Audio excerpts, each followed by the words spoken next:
할렐루야. 우리 옆과 쪽과 인사합시다. 주님께서 항상 지켜주십니다. 하늘의 영광으로 채워주십니다. 어느 마을 산마루에 사람들이 보기만 해도 마음이 평안해지는 사람의 얼굴을 닮은 큰 바위가 있었습니다. 그 바위 닮은 사람이 나타나면은 이 마을에 커다란 행복을 줄 거다라는 전설도 있었지요. 그래서 사람들이 그런 사람 빨리 오기를 간절히 고대하고 바랬습니다. 드디어 어느 날 멋진 장군이 나타났는데, 와, 저 바위 닮은 사람이다. 사람들이 환호하면서 크게 기대했지요. 그러나 얼마 못 가서 실망하게 되고 그 장군이 마을을 떠나가게 되었습니다. 그 뒤에 어떤 한 정치가 나타나서 또 그와 같은 일이 있었고, 또 한 시인이 나타났을 때 비슷한 일이 있었습니다.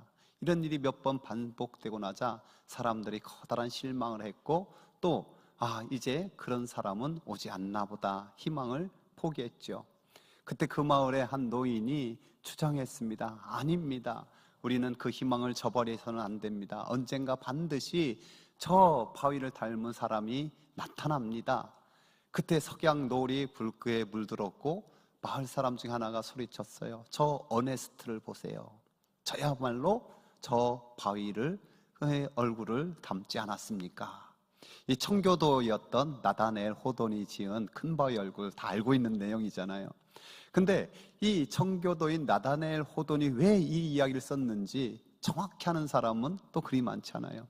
그는 이를 통하여 그리스도를 바라보고 그리스도를 기다리는 사람, 그리스도를 꾸준히 바라보고 기다리던 사람이 그 바위를 바라보고 그 바위를 사모하며 기다렸던 이 어네스트가 그 바위를 닮듯이 자연스럽게 그리스도인은 그리스도를 닮는 사람이 됩니다. 이 주장을 하기 위함이었죠.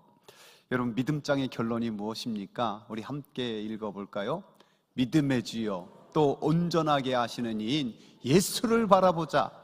그는 그 앞에 있는 기쁨을 위하여 십자가를 참으사 부끄러움을 개의치 아니하시더니 하나님 보좌 우편에 앉으셨느니라. 아멘. 우리 엇가적게 말하고 예수님 바라봅시다. 어떤 상황에도 주님 바라봅시다. 초대교회 스데반 집사님 등장하고 있습니다. 그의 얼굴이 천사의 얼굴과 같았다. 당시 천사의 얼굴이란 유대인 표현은요, 가장 경건한 사람의 모습, 가장 하나님을 사모하고 사랑하는 사람의 모습을 표현했는데, 신약에 와서는 바로 주님 닮은 모습 아니겠습니까? 어떻게 스데반 집사님이 이 천사의 얼굴을 가질 수 있었을까요? 그에게 은혜와 지혜와 성령으로 충만했기 때문이에요. 그를 이렇게 소개하고 있습니다. 스데반은 은혜와 권능이 충만하여 큰 기사와 표적을 민간에 행하니 은혜가 충만했다. 여러분, 은혜의 정의 잘 알고 계시죠? 받을 자격이 하나도 없지만은 받는 큰 사랑을 우리는 은혜라고 합니다. 그 은혜가 충만했다는 것은 하나님의 그 깊은 사랑, 그리고 예수 그리스도로 말미암아 강권하시는 그 사랑, 그 사랑의 메인 사람, 그 사랑으로 충만했다는 사람이죠. 여러분, 세상에서도 사랑을 많이 받고 사랑하면은 어떻게 돼요? 예뻐지잖아요. 옛날에 그런 유행가 있었잖아요. 사랑을 하면은 예뻐져요. 사랑받고 사랑하면 예뻐. 사람의 사랑받고 사람의 사랑을 해도 예뻐지는데 하물며 이 하나님의 사랑을 듬뿍 받는 사람, 그런 거죠. 또한 스데반이 권능이 충만했다고 했잖아요. 여러분, 사도행전은 이렇게 출발하고 있잖아요. 오직 성령이 너희에게 임하시면 너희가 권능을 받고, 그 권능이 충만했다는 건 곧 성령님으로 충만했다는 거죠. 그래서 하나님의 영으로 충만한 사람은요, 도끼가 빠져나가요. 그래서 그 얼굴이 더 편안한 사람이 되는 거예요. 그리고 이어서 스데반을 어떻게 소개하고 있습니까? 스데반은 지혜와 성령으로 말함으로 그들이 능히 당하지 못하여 지혜도 충만했다라는 거예요. 여러분, 성경에 이런 말씀이 있는데 이런 말씀도 한번 같이 읽어봅시다. 누가 지혜자와 같으며 누가 사물의 이치를 아는 자이냐? 사람의 지혜는 그의 얼굴에 광채가 나게 하나니 그의 얼굴에 사나운 것이 변하느니라. 사람의 지혜도 그 얼굴에 뭐가 난다? 광채가 난다. 근데 하나님의 지혜가 임했으니 그 얼굴이 얼마나 빛나는 천사의 얼굴처럼 되는 겁니까? 이를 통해서 우리는 참으로 얼굴의 광채는, 이 천사의 얼굴이라는 것은 외모가 아니라 그 내면, 그 내면에 은혜가 있느냐, 하나님의 지혜가 머무느냐, 또 성령님이 그 마음 가운데 있느냐, 여기서 결정되는 거예요. 링컨이 대통령으로 있었을 때 한 지도자가 한 사람을 추천해서 내각에 꼭 기용할 것을 부탁했어요. 그래서 사람도 필요했겠다 만나봤죠. 그런데 쓰지 않겠다는 거예요. 그래서 물어봤죠. 도대체 무슨 이유입니까? 그러니까 얼굴이 마음에 안 든다고. 그래서 그 사람이 벌컥 화를 내면서, 아니, 사람을 외모로 판단하십니까? 외모로 보십니까? 그런 기준이 어디 있습니까? 그래서 링컨이 유명한 말 했다고 하죠. 사람이 42이 넘으면은 그 얼굴에 책임을 질 줄 알아야 한다고. 많은 사람들이 이 외모 가꾸는데 노력을 합니다. 여러분 다 거울 보고 나왔을 거 아니에요. 마스크가 벗어지자 립스틱이 70%가 더 늘어난다고 하는데, 여성들이 평균 화장하는 시간이 37분이라는 조사도 있더라고요. 근데 외면을 가꾸는데 이렇게 노력은 하지만은 참으로 내면, 즉 그 내면이 표시나는 인상, 자기의 인상이 어떻게 변화가고 있는가, 이거는 많은 사람이 별로 관심을 두지 않아요. 나름 외모를 바꾸기 위해서 부모님이 주신 것 그대로 사는 경우도 있지만, 요즘에 의술로 예쁘게도 만들어요. 저는 그게 꼭 나쁘다고 보지 않아요. 왜? 그걸로 인해 자신감이 생기면 그것도 좋은 거죠. 하지만 그 모든 것보다 살면서 만들어지는 인상, 그것은 내가 어떤 말을 하느냐, 어떤 생각을 하느냐, 어떤 마음을 품느냐, 어떤 행동을 하느냐에 그렇게 만들어지거든요. 우리나라 민족의 성각자인 도산 안창호 선생님은 늘 이런 주장을 했어요. 훈훈한 마음과 빙그레 웃는 얼굴. 따라서 해보시겠습니까? 훈훈한 마음과 빙그레 웃는 얼굴. 우리 옆 사람에게 한번 빙그레 한번 웃어줘 보세요. 여러분, 민족의 암흑기 아닙니까? 앞을 봐도 뒤를 봐도 옆을 봐도 아무 소망이 없는 그 시대에도 이 안창호 선생님은 스스로에게 훈훈한 마음과 빙그레 웃는 얼굴, 그리고 사람들에게 우리의 소망이 어디 있습니까? 우리 서로라도 훈훈한 마음과 빙그레 웃는 얼굴이 이 민족의 소망을 주는, 그래 선각자인 거예요. 선각자. 저는 예수 믿기 전에 청소년 시절에 제 친구들이 붙여준 별명이 하나 있어요. 제 성을 바꿔버리더라고. 고민상. 얼마나 고민과 걱정, 구심이 많았든지 간에 성을 바꿔주는 거야. 근데 제가 예수님을 믿고 한참 지난 후에 종종 어쩌다 듣는 말은 뭐냐면요, 목사님 인상이 참 괜찮습니다. 인상이 참 편안합니다. 인상이 좋습니다. 그래요. 그래서 제 이름을 바꿔줘서 고마워요. 민상이 아니라 인상으로. 그래서 제가 생각해 봤어요. 내가 이게 그래도 주님을 이만큼이라도 닮는 모습이 좀 있나 보다 하면서 왜 그렇게 말할까 했더니 웃음이라는 단어가, 키워드가 생각났어요. 엊그저께 성시와 기도회라고 해서 금요일 날 아침에 또 모여서 목사님, 장로님들 기도회하고 같이 이렇게 식사를 하고 있었어요. 몇십 명 이렇게 식사를 하는데 제가 앞에 분과 대화하다가 웃었나 봐요. 그랬더니 저 건너편에 앉아있던 양 장로님이 저거 우리 목사님 웃음소리야 그러더라고. 그러면서 당신도 그 특유한 웃음소리로 하고 있더라고. 제가 오늘 저녁에 제가 17년 동안 섬겼던 그 마천 중앙, 지금 마천 세계로라고 이름을 바꿨는데 그 교회 일일 붕괴하러 가는데, 거기서 떠나왔을 때 후에 들려오는 소리가 하나 있었는데, 목사님은 좋은 교회 가서 참 좋은데 그 웃음만 놓고 갔으면 좋겠습니다 그러더라고요.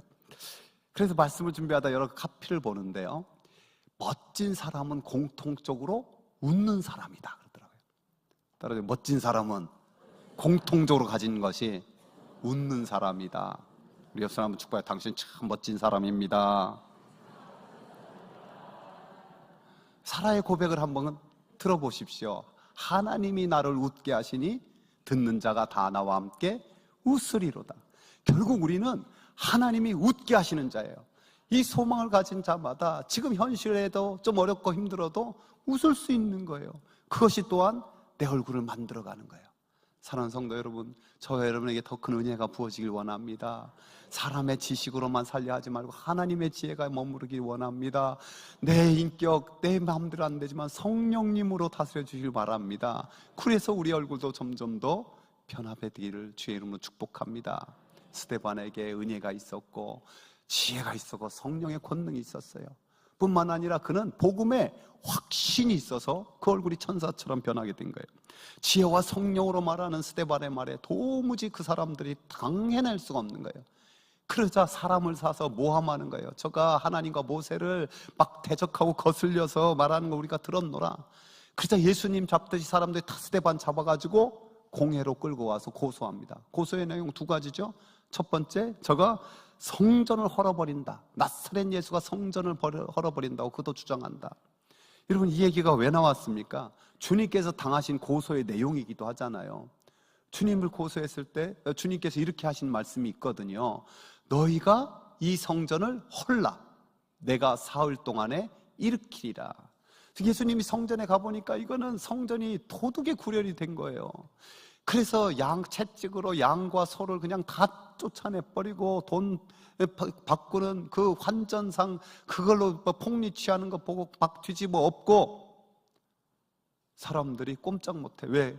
주님의 그 권위 아래서. 그래서 물어보는 거예요. 당신이 이렇게 하는 표적이 무엇입니까? 그때 하신 말씀이 이 성전 헐라. 내가 사흘 만에 다시 일으키리라. 그것은 바로 주님이 십자가에 못 박혀 죽고 사흘 만에 부활하셔서 이 성전을 통해 너희들은 하나님만 나가는 줄 아느냐? 아니다. 이제 이 성전의 지성소를 쫙 찢어버리고 만인 제사장이 되어서 다 내 이름으로 하나님 앞에 나갈 거다. 그 십자가와 부활의 복음을 설명한 거잖아요.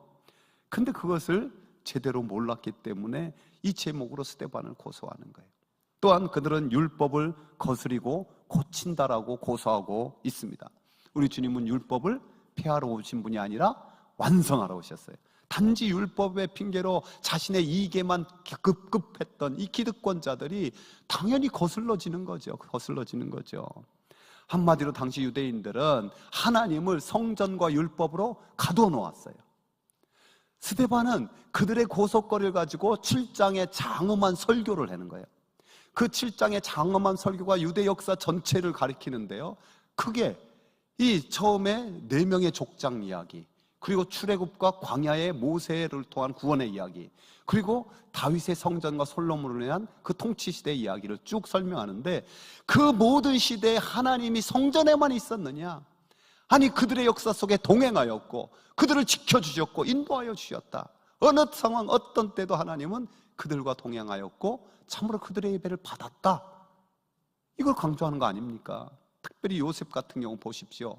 그 어머니를 일찍 여의어서 그 아픔이 있었고 아버지의 사랑 듬뿍 받았지만 형제의 시기 질투로 구덩이에 빠졌어요. 보이는 건 하늘밖에 없는 거예요. 그가 보디발의 노예로 살다가 인정받을 만할 때 또 감옥에 갇히게 되고, 이 구덩이에 빠졌든지 노예살이를 하든지 감옥에 갇혔든지 간에 놀랍게도 그는 형통하였더라. 왜요? 하나님이 함께 하셔서. 스데반은 이 조상들을 언급하면서 하나님의 섭리를 말하고 있어요. 언제나 어디서나 지키시고 인도하시고 함께 하시는 하나님. 그래서 70명이 내려가도 200만 명이 돼서 올라오고, 지금 있는 자리가 여러분 구덩 속에 있습니까? 노예 자리 같습니까? 아니면 사방 앞뒤가 다 캄캄하게 우겨싸움을 당하는 감옥과 같은 상황입니까? 그럼에도 불구하고 하나님의 계획 속에 있다, 하나님의 섭리 속에 있다는 것을 신뢰할 수 있기를 축복합니다. 예수님께서 멸시를 받으시고 십자가에 물과 피를 다 쏟아부으시고 죽었을 때 마귀는 춤을 췄을 거예요. 자기들이 이겼다라고. 하지만 우리 주님의 십자가는 골고다, 그 해골의 정수리에 사망의 꽃을 피우시는 놀라운 부활의 역사를 이루셨습니다. 그래서 율법의 그 사망 권세, 사망의 요구를 다 만족시켜 주셨어요. 여러분, 우리가 율법으로 무엇을 다 이루려고 보다는 결국 쓰러지고 넘어지게 돼요. 한계 상황에 멈추게 돼요. 탄식할 수밖에 없는 거예요. 사도 바울도 이런 탄식을 하지 않았습니까? 오라 나는 곤고한 사람이로다. 이 사망의 몸에서 누가 나를 건져내랴. 그러나 십자가와의 부활의 복음을 제대로 고백하면 그 다음에 곧바로 뭐라고 선포할 수 있습니까? 함께 읽어봅시다. 그러므로 이제 그리스도 예수 안에 있는 자에게는 결코 정죄함이 없나니 이는 그리스도 예수 안에 있는 생명의 성령의 법이 죄와 사망의 법에서 너를 해방하였습니다. 할렐루야. 고백해 봅시다. 그 누구도 나를 정죄할 수 없습니다. 그 누구도 나를 참소할 수 없습니다. 마귀는 끊임없이 우리를 고소하고 참소해. 너까지 게 뭐야. 그러나 예수 그리스도께서 우리를 해방시켜 주셨습니다. 우리를 자유케 하여 주셨습니다. 이 생명과 부활의 복음이 그 안에 있으면 그 얼굴이 천사처럼 빛나는 거예요. 옛날 서부 개척시대 때 미국 몬태나주에 있는 이 베노티라는 사람들이, 그곳은 지금도 인디언 그 자유 보호구역 뭐 이런 거거든요. 그곳에 금을 찾으러 갔어요. 근데 산악이 워낙 험하고 힘들어서 가는 중에 몇 명 쓰러지기도 하고, 또 인디언들의 습격을 받아서 말도 뺏기고 뭐 다 뺏기고 할 수 없이 터덜터덜 돌아오는 길에 한 사람이 돌을 봤더니 이상한 거예요. 딱 봤더니 그토록 찾던 금이에요. 가만히 보니까 그 주위에 널려 있는 거예요. 그래서 그들이 정신없이 그것을 하는데 이게 이제 먹을 것도 없고 힘도 없고 뭐 가져갈 수도 없어. 그래서 한 곳에 다시 모아서 잘 숨겨놓고 약속했어요. 우리 다시 마을로 돌아가서 좀 기력 좀 보충하고 양식도 잘 챙기고 쟁비도 챙겨서 이거 옵시다. 몇 날 몇 시에 아무도 모르는 한밤중에 거기서 모입시다. 절대 비밀 하면서 이제 갔어요. 그래서 마을로 가서 하고 약속한 시간 장소에 딱 왔더니 이게 웬일입니까? 사람들이 바글바글 모여 있는 거예요. 그래서 화가 뿔떡에 나와서 누구야 도대체? 누가 비밀을 놓으세요? 누가 약속 안 지켰어? 근데 마을 사람들이 웃으면서 말하되 니네 얼굴에 다 쓰여 있다. 니네 얼굴에 이미 다 드러나 있다네. 여러분, 금광만 찾아도 그 노다지를 발견했다고 그 얼굴을 감출 수 없는 그 소망, 그 기쁨. 그런데 우리가 하나님의 자녀인데, 전국을 소유하는 자인데 그것이 드러나 있지 않다면은 이게 제대로 된 복음 속에 있는가 돌아봐야 되지 않겠습니까? 스데반이 그 얼굴이 천사처럼 빛났던 것, 하나님의 은혜와 지혜와 성령으로 충만하고 그 복음, 십자가와 부활의 복음으로 가득하였을 뿐만 아니라 언제 어떤 때나 예수님을 바라봤기 때문에, 주님을 바라봤기 때문에. 구약에서 스데반처럼 얼굴이 빛났던 분이 계시잖아요. 누구예요? 모세. 그가 40일 동안 하나님과 함께 있었더니 그 얼굴이 변했어요. 말씀을 직접 한번 볼까요? 모세가 그 증거의 두 판을 모세의 손에 들고 시내산에서 내려오니, 그 산에서 내려올 때 모세는 자기가 여호와와 말씀하였으므로 말미암아 얼굴 피부에 광채가 나나 깨닫지 못하였더라. 아론과 온 이스라엘 자손이 모세를 볼 때 모세 얼굴 피부에 광채가 남을 보고 그에게 가까이 하기를 두려워하더니, 하나님과 오래 함께 있었더니 그 말씀을 듣고 그 말씀을 받아 적었더니 그 얼굴에 광채가 나는 거예요. 여러분, 하나님과 동행하는 사람은 하나님의 그 영광의 광채로 말미암아 빛의 자녀가 됨을 믿습니다. 스데반도 마찬가지죠. 돌 던져 죽는 사람, 돌을 던지는 그 사람, 그 흉악한 그 아픔 속에서도 예수님을 바라본 거예요. 주님을 바라보았기 때문에 그가 천사처럼 돼요. 말씀을 직접 메시지 성경을 보면 이런데요, 그 말을 듣고 있던 사람들이 난폭해지더니 야유와 휘파람과 욕설을 퍼붓는 폭도로 변했다. 그러나 성령 충만한 스데반의 눈에는 그것이 보이지 않았다. 하나님밖에 보이지 않았다. 그는 모든 영광 가운데 계신 하나님과 그 곁에 서 계신 예수를 보았다. 그가 말했다. 아, 하늘이 활짝 열리고 인자가 하나님 곁에 서 계신 것이 보입니다.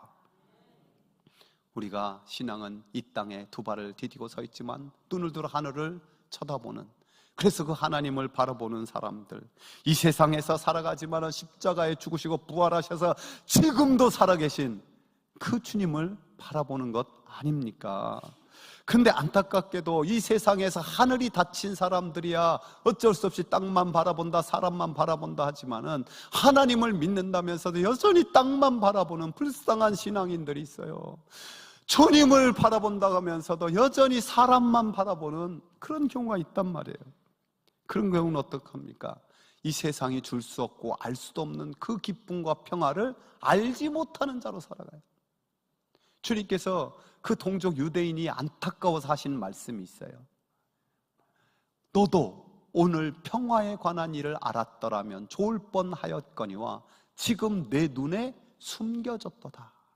믿음 생활을 한다면서도, 교회를 다닌다면서도 아직도 이게 숨겨진 자들이 있어요. 영적인 눈이 전혀 띄어지지 않는 것이 있단 말이에요. 하나님을 우리가 예배하는 건요, 하나님을 얼굴을 보게 하는 건데, 그 얼굴을 보게 하는 것은 하나님 얼굴처럼 우리를 변하게 만드는 거예요. 걱정과 근심으로 가득한 우리의 그 얼굴을 기쁨과 감사의 얼굴로 펴지게 만드는 거예요. 슬픔과 탄식으로 절망에 빠진 얼굴을 찬송으로 하나님 앞에 감사로 드리게 하는 거예요. 두려움과 초조한 얼굴을 하나님에 향한 기대와 그 구원의 감격으로 바꾸게 해서, 하나님 다음에 또 나를 위해 예비하신 것은 뭐지요 하나님? 그런 믿음의 기대 속에 살아가게 만드는 거예요. 어떻게 그럴 수 있습니까? 예배를 통해서 그렇게 하는 거예요. 아니, 좀 더 고상하고 어쩌면 좀 더 복잡하고 좀 더 귀한 방법이 있어야 되는 거 아닙니까? 아니에요. 하나님의 방법은 단순해요. 너가 모든 것 내려놓고 이 시간에 나만 바라봐라, 나만 예배해봐라. 그 예배를 통해서 우리를 변화시켜 갑니다. 여러분, 그런데요, 제가 묵상하면서 본문을 이런 카피를 써봤어요. 돌을 맞아 그 고통과 아픔 속에 죽어가면서도 예배하는 사람이 있는가 하면은 찬송을 드리면서도 예배하지 않는 사람이 있다.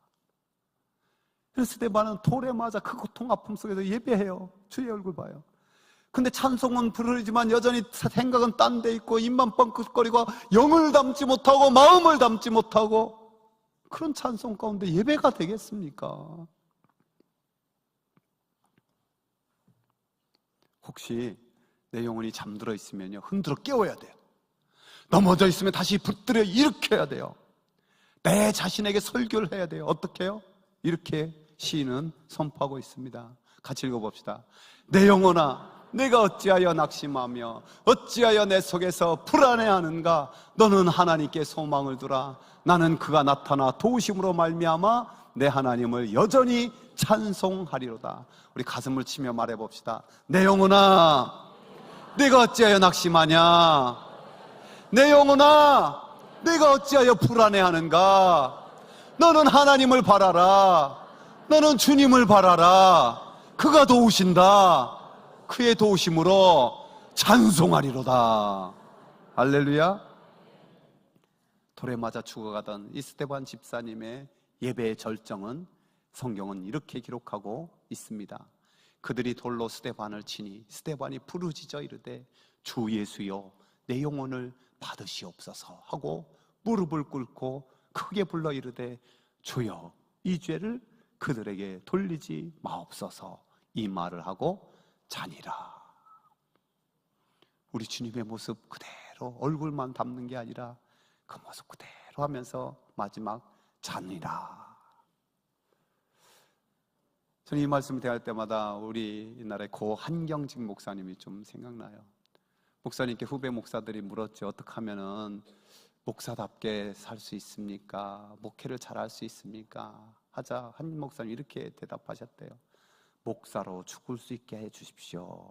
목사로 죽게 해달라고 그렇게 기도하고 그렇게 살라고. 목사로답게 살고 목사로 죽게. 요즘에 또 이상한 목사 하나로 얼마나 이 비난. 여러분, 저의 간절한 소망이 있어요. 그래서 여러분도 저를 기도해 줄 때 한번 추가도 해주세요. 목사로 죽게 해달라고. 저도 기도할게요. 우리 장로님도 장로로 죽게 해주십시오.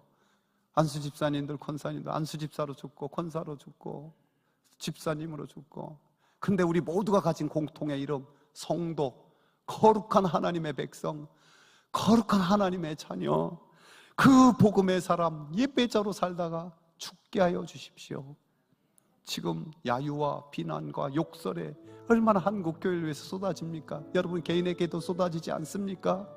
또는 염려와 두려움과 사방의 음침한 골짜기를 걷고 있습니까?